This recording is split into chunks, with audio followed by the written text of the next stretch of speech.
Anim na mga pagkaing dapat iwasan kung ikaw ay may rheumatoid arthritis.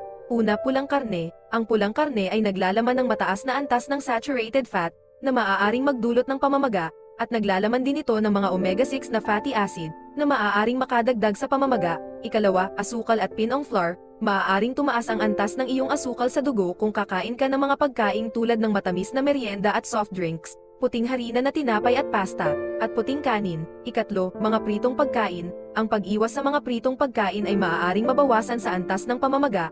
Ito ay naglalaman ng mga toxin na tinatawag na advanced glycation end products, AGEs, na maaaring magpapataas ng oxidation sa mga selula ng katawan.